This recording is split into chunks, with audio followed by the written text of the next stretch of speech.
It was very crowded. A lot of shoppers and families going about, getting their last-minute gifts. There were a lot of people waiting to see Santa Claus, too. At first, I thought I could just get my shopping done quickly and go home, but it was tough. I had to squeeze through the crowds to get to each shop.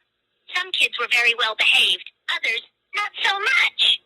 There was a child who kept asking her mom for a toy every 2 minutes. The DVD aisle was even more packed with people. The shoppers browsed their selections very slowly, making it hard for me to get to the section I wanted. It was chaotic, just like the rest of the mall. But finally, I managed to find the section with DVDs. I tried to scan for the one I wanted, but there were so many other shoppers standing in front of me. I was starting to lose patience. Finally, the shoppers started to leave the DVD aisle, and I had a chance to look around. I walked down the aisle, looking for the Gabby's Dollhouse DVD. It took a while, but I eventually spotted it. But wait, it looked weird. It was all scratched up, and the cover looked faded. I stared at the DVD in confusion. The cover showed all my friends and me, but it said complete season 11 episodes. Wait, Gabby's Dollhouse only had 9 seasons. What was this DVD? I was completely baffled. How could there be a season 11 when we only had 9 seasons? And why did the DVD look so worn out? But my curiosity took over, and I decided to take a closer look. I picked it up, turning it over in my hands. Maybe it was just a misprint. Suddenly, I remembered something. The news had just announced that Gabby's Dollhouse would be getting a 10th season, premiering August 5th, 2024. But this DVD said it had the complete season 11 episodes. My confusion grew as I thought about the news. How could there be a season 11 when they hadn't even aired 10th season yet? I looked at the DVD again. Maybe it was a joke? Or a special episode? No, that couldn't be right either. Whatever this DVD was, it didn't make any sense. But my curiosity was piqued. I had to find out what the deal was with this strange Gabby's Dollhouse DVD. Holding the scratched-up DVD, I continued shopping in the mall. I looked at the other gifts, wanting to get something special for my friends.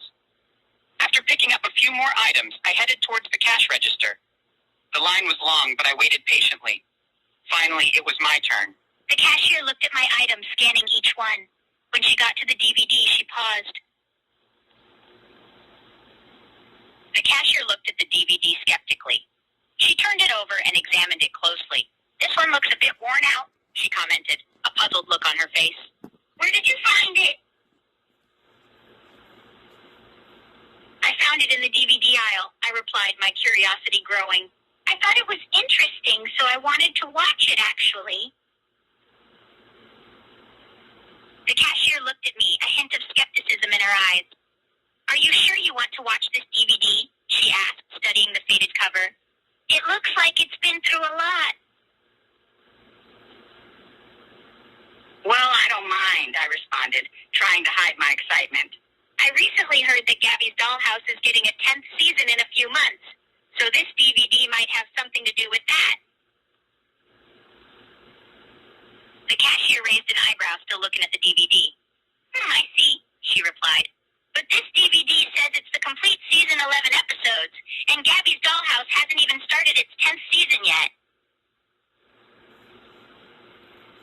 I know it's weird, I admitted, a little puzzled myself. But that's why I'm interested. I wonder if this DVD has some kind of special episode or something related to the new season. The cashier thought for a moment. Well, if you're curious, I guess you can buy it, she said, hesitating slightly. Just make sure you're not disappointed in what you find, okay?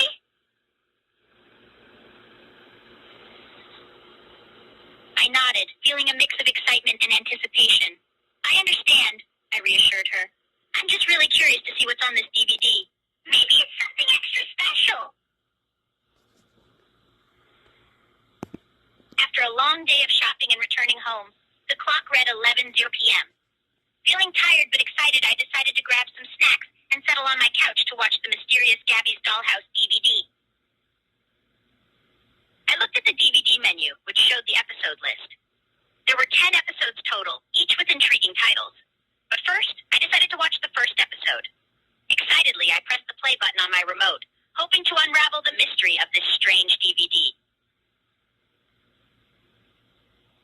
I read the episode titles on the menu, and the first one caught my eye. Season 11, Episode 1, A New Cat in Town.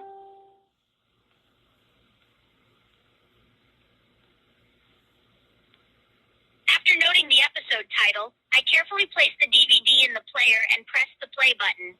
The screen flickered for a moment before the first scene came to life. As the first scene started to play, a warning logo appeared on the screen. To my surprise, it wasn't the usual FBI Most Wanted logo. Instead, it read, Puss in Charge of Warning, accompanied by a drawing of a cat in a police uniform holding a badge.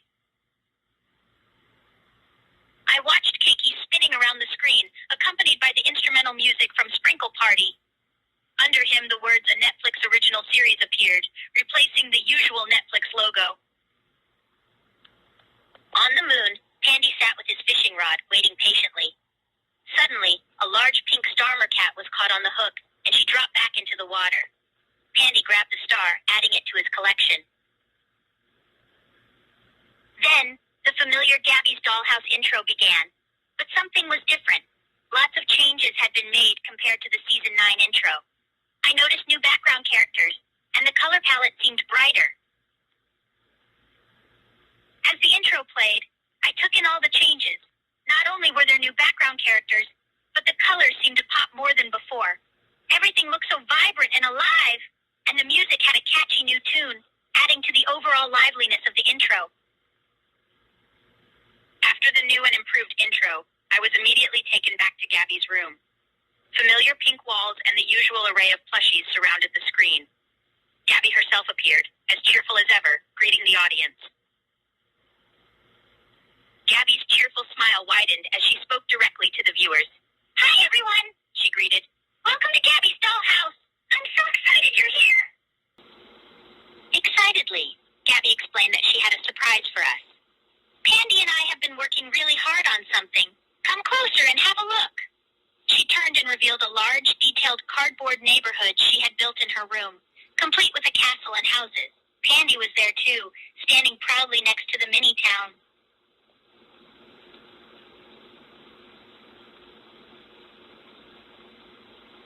As I looked closer at the cardboard neighborhood, I noticed it looked like a combination of Gabbyland, Catnip Cafe, and all the other neighborhoods.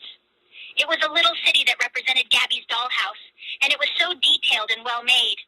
Wow! I couldn't help but exclaim. You guys made this? It looks amazing!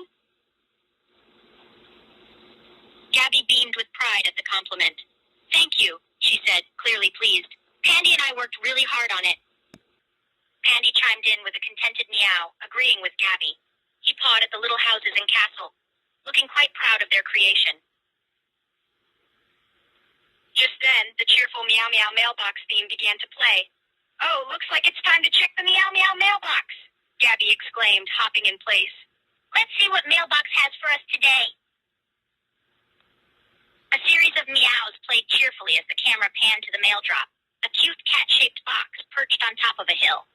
The cat box was depicted with a scene of an urban city on one side, while the other side featured a suburban area. It was quite the picturesque sight. After taking in the cat box sighting, the camera shifted to Gabby, who was walking towards her table. She had a little skip in her step, clearly excited about something.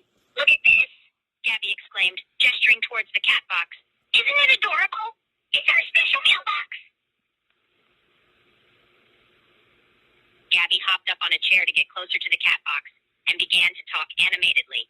The Meow Meow mailbox is so cool, she said, her eyes sparkling. Whenever we want to send or receive messages, we use this mailbox. It's part of the magic of Gabby's Dollhouse. Opening the cat box, Gabby peered inside, her eyes widening in awe. Inside was a small globe that looked oddly familiar. It depicted the city and suburbs area. Oh my gosh! Gabby gasped, a mix of surprise and excitement in her voice. Just look what's inside! Gabby carefully pulled the globe out of the cat box, holding it up for the audience to see. The colors of the map were vibrant and beautiful. Isn't it spectacular? She asked, turning the globe around slowly. I wonder why someone would send us this. After admiring the globe for a moment, Gabby placed it gently on the tabletop. She seemed curious about who had sent it and what it meant. I wonder who sent this. She pondered aloud, furrowing her brow slightly. And why did they send us a model of the city and the suburbs? Gabby looked closely at the globe as if searching for clues. She placed her paw gently on top of the mini building, studying the model. This globe is really detailed, she said, awe evident in her voice. I can even see the Catnip Cafe and Gabbyland in the city. Suddenly, Gabby's expression lit up as she seemed to remember something. Oh, right, she exclaimed, a smile spreading on her face. I forgot that we're having a neighborhood party. New friends are moving in. We're going to have so much fun with our newest friends, Gabby continued gleefully. I can't wait to introduce them to everyone in the neighborhood. Gabby grabbed the globe and put it in her bag before excitedly turning to the audience. Okay, it's time to shrink, she said, her smile wide. Follow me. As the cheerful music began, Gabby sang, a pinch on my left, pinch, pinch on my right. Grab Pandy's hand and hold on tight. With a cheerful giggle, she teleported into the dollhouse. Once inside, she looked around and explained, I'm in my room. Now come on in. As the camera panned into the dollhouse, a cartoonish caricature of Gabby came into view. She continued speaking to the audience, her voice cheerful and animated. Now, where is that Pandy? She pondered aloud. We have to find him so we can start the fun. Gabby looked around her room, pretending to search for Pandy. Where's Pandy? She mused, feigning confusion. Just then, Pandy appeared, peeking up from behind the bed. He looked curious and amused, watching Gabby charade around. Pandy stealthily waited until just the right moment before launching himself at Gabby. Ah! Gabby exclaimed, startled by the unexpected hug attack. She wobbled for a second, but then giggled as Pandy clung to her. Pandy continued to cling to Gabby, clearly enjoying the sudden embrace. Pandy, you silly kitty, Gabby chuckled, giving Pandy an affectionate pat on the head. You always know how to catch me off guard. Gabby, still holding on to Pandy, looked thoughtful for a moment. I wonder who our new neighbors are, she said, curiosity in her eyes. I hope they like parties and making new friends. Pandy let out a soft meow, seeming as curious as Gabby. They both gazed around the room, as if anticipating the arrival of the new neighbors. I bet they have some cool skills or talents, Gabby mused, her imagination running wild. Maybe they can paint, or dance, or even juggle. The room was suddenly filled with the familiar sound of DJ Catnip's voice. Attention all you cats and kittens, he announced through the intercom. Our new neighbors have arrived. Gabby and Pandy exchanged excited glances at the announcement. They're here, Gabby exclaimed, her tail swishing. Hurry, Pandy. We have to go welcome them. With Pandy still in her arms, Gabby hopped into the catavator. As the door closed and the music playing, Gabby said, Here we go. To the lobby, catavator. The catavator began its descent, and at each floor, the familiar ding sounded, signaling their progress. The catavator finally stopped at the lobby. As Gabby thanked the machine, the catavator blinked its eye and winked at them before the door slid closed. Thanks, catavator, Gabby echoed with a smile as they stepped out into the lobby. In the lobby, all the familiar faces of Gabby's friends were gathered. Cakey was there, looking dapper as usual. Catrat was perched on his shoulder, while Baby Box bounced around curiously. Kitty Fairy fluttered about, sprinkling pixie dust as she went. Carlita and Mercat stood next to each other, both looking intrigued. Pillow Cat dozed off next to DJ Catnip, who manned the DJ table. Suddenly, the room seemed to brighten with excitement as the new neighbors entered the dollhouse. Gabby's eyes widened in anticipation, a warm smile on her face. The existing dollhouse residents gathered around the new neighbors, greeting them warmly. Welcome! Welcome! Gabby said, bouncing on her toes with excitement. We're so glad you're here! The conversation continued with each person introducing themselves to the new neighbors. Keiki stepped forward, brushing a paw through his hair, before introducing himself with a slight bow. "I'm Keiki," he said, his tone suave. "Pleasure to meet you." Oops, my mistake. The new neighbors introduced themselves one by one. They all had unique and fun names, such as Sparkles, Poundsy, and Moppy. Just when the introductions were finishing, there was a surprise entrance. Muffin, the gray and purple striped cat, who was already present in the dollhouse, made her appearance known. "I see you guys started the party without me," Muffin joked, a playful grin on her face.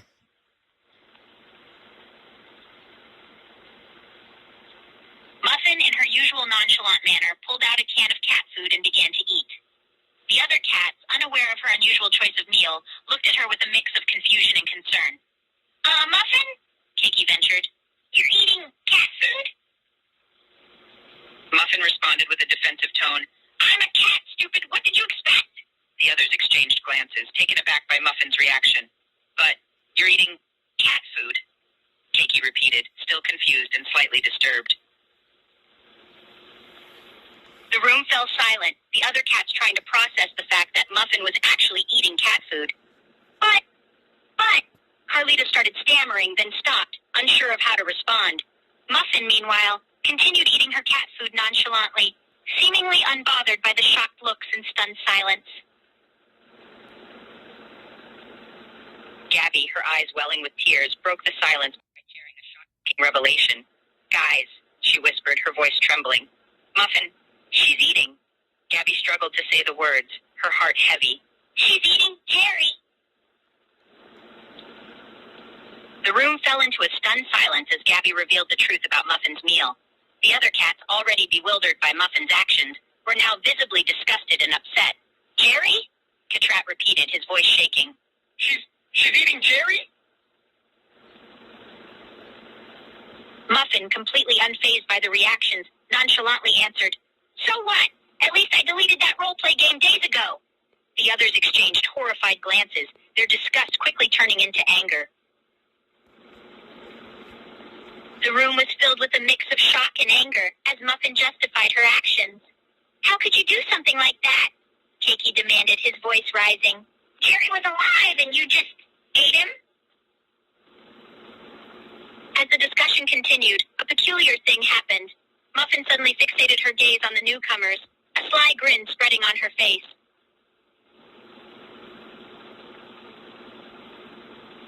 The others followed Muffin's gaze and realized she was staring intently at the new neighbors.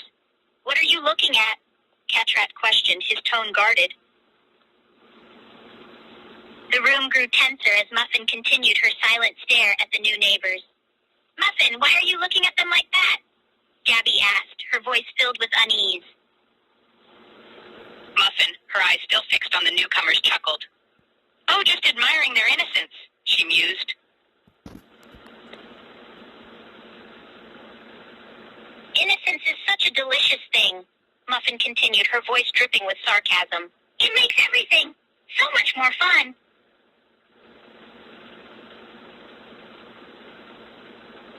The others, alarmed by Muffin's words, exchanged worried glances. They could sense a sinister undertone in her words, but before they could respond, Muffin spoke again. "And you know what's even more fun?" she said, her grin widening. "Finding ways to exploit that innocence," Muffin continued, her tone menacing, "making them pay for their sweet and ignorant naivete." The other cats were speechless, their fear growing as Muffin continued. "There's just something so satisfying about breaking that innocence," she mused, "watching them realize that life isn't all sunshine and rainbows." Muffin stood there for a moment, her creepy grin still on her face, before she abruptly turned and headed back to the dollhouse. The others watched her go, their trepidation growing even more intense. Indeed, the most unsettling event had just occurred. The other cats, feeling a chill run down their spines, couldn't shake off the eerie feeling that Muffin's behavior had left behind. I don't like this," Katrat whispered, his voice shaking a little. "That grin on her face! Something's not right!" With a loud crash, the door, wielding a menacing chainsaw. A look of determination and madness in her eyes, she sneered and declared, "Time to say meow bye, kitties." Muffin lifted the chainsaw, its blade gleaming ominously. The cats froze in terror as she held her weapon high, poised to attack. "Any last meows?" she taunted, her voice cold and heartless. With a menacing smirk, Muffin advanced toward the newcomers. Her grip on the chainsaw tightened, and her intentions were clear. "Ah, the fresh meat," she chuckled. "Looks like I've got some new playthings." The other cats looked on in horror as Muffin moved closer to the newcomers. They knew they had to do something, but they were paralyzed by fear. "We need to stop her," Carlita cried, her voice trembling. "But how?" Keiki protested, his usual bravado replaced by fear. "She's got a giant chainsaw. We can't take her on like this." Before anyone could react, Muffin was already upon the newcomers. With a sinister gleam in her eyes, she raised the chainsaw high and prepared to strike. The room fell into a chilling silence, interrupted only by the sound of the chainsaw revving. The other cats could only watch, helpless, as Muffin brought the chainsaw down toward the newcomers. The horrifying scene played out in slow motion. The newcomers' screams echoed through the dollhouse, their voices filled with terror and anguish. The other cats watched in horror, unable to look away as the scene unfolded. Their own paws shook, their eyes wide with shock and fear. "No, no," Catrat managed to whisper, his voice barely audible. The room was now filled with the eerie silence, broken only by the sound of heavy breathing and the fading echoes of the newcomer's last screams. "What have we done?"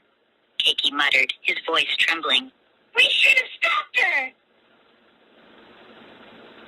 The other cats nodded in agreement, their guilt and shame evident on their faces. "We didn't do anything," Carlita whispered, tears welling in her eyes. "We just stood here and let it happen."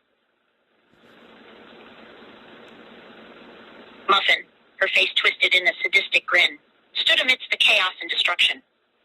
She let out a chilling laugh, then declared in a cold tone, "Neighborhood Day at the Dollhouse is canceled.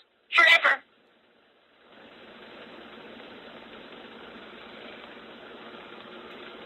As the echoes of her words faded away, Muffin calmly turned and sauntered back into the dollhouse, leaving a trail of blood in her wake. The other cats watched silently, their hearts heavy with grief and despair. Gabby, tears streaming down her face, turned to the viewers.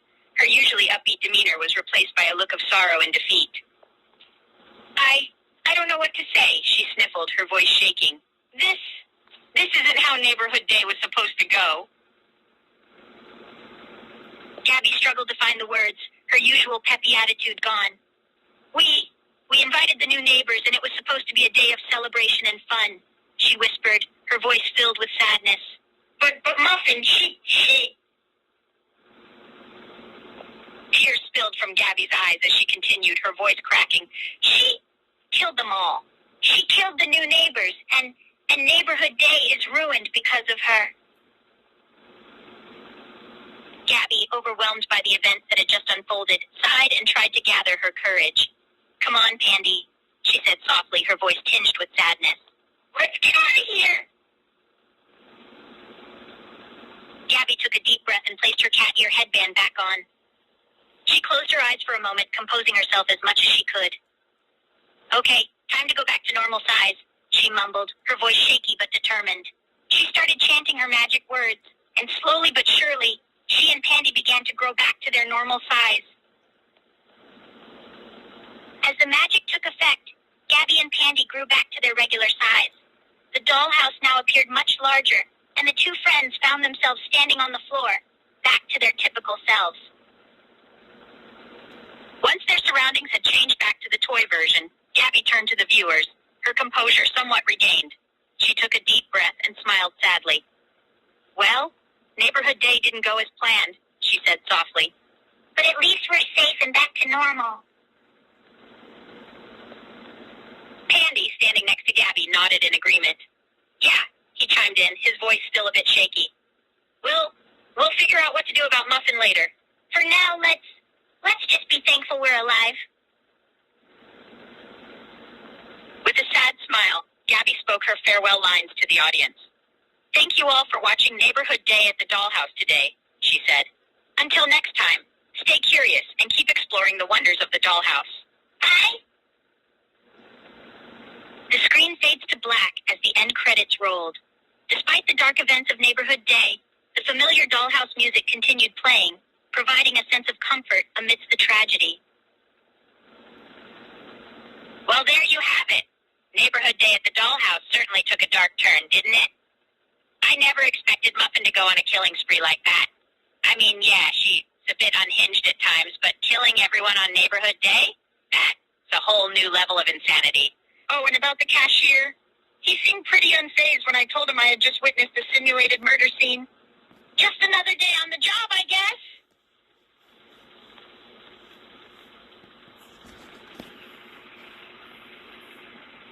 All right. So the morning after I watched the episode, I woke up feeling a mix of shock and disbelief. It was surreal to think about the events that had unfolded the day before, and the thought of Muffin going on a killing spree still felt dreamlike. I went about my morning routine, but my mind kept drifting back to the episode. It was definitely a strange feeling, processing the dark turn the once cheerful Neighborhood Day had taken.